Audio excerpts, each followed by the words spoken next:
Mustafiz open করছে, open করছে কে আর কে?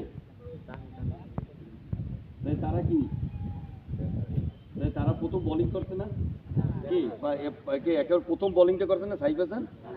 তো তোমরা এখানে যারা খেলতে আসো তারা তো এই যে তোমরা পাগলের মতন তোমরাই করো। আমি ব্যাটসম্যান, আমি বল পাই না, আমি বল আর আমি ব্যাটিং পাই না। What is this? ক্রিকেটাকে না বুঝে খেলে লাভ নেই ভাই, আগে বুঝতে হবে, আগে বুঝতে চাইলে থ্যাংক ইউ, তারা নিয়ে আমি আগাইতে পারবো না, স্পষ্ট কথা। আমি তো তোমাদের অনেকের থেকে খাটো, আবার এই দিকে যারা দাঁড়ানো আছে অনেকের সমান, আবার অনেকের থেকেও লম্বা না। আমি স্টেডিয়ামের ভিতরের মাঠে যতদিন আমি আসছি, প্রথম 1 থেকে 1.5 বছর আমি পেস বল করছি। একসময় আমি বুঝতে পারছি আমার এর হাইটে হবে না, আমি নিজে স্পিনার হয়ে গেছি। আমি স্পিন বোলিং করতাম আর ব্যাটিং করতাম হচ্ছে 4-5 নাম্বারে। আমি বুঝতে কি পারছি। অ্যান্ড আমার সাথে কি বাংলাদেশ টিমে যারা স্পিন করে তাদের সাথে মিল আছে? আছে? স্পিনাররা কি ওপেন করে? বোঝো না। ফরেন ক্রিকেটে কোচ অনেক ইংরেজি করবে, তখন তো করবা, তোমরাও পাগলের মতন করবে, উনিও পাগলের মতন জঙ্গলে খুঁজবে তোমাদের।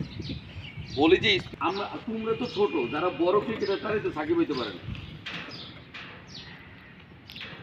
ইন জেনারেল চিন্তা করো যে বাংলাদেশে কালকে আজকে বাসা দিয়ে লেখবা সাইফ হাসান, পারভেজ হোসেন,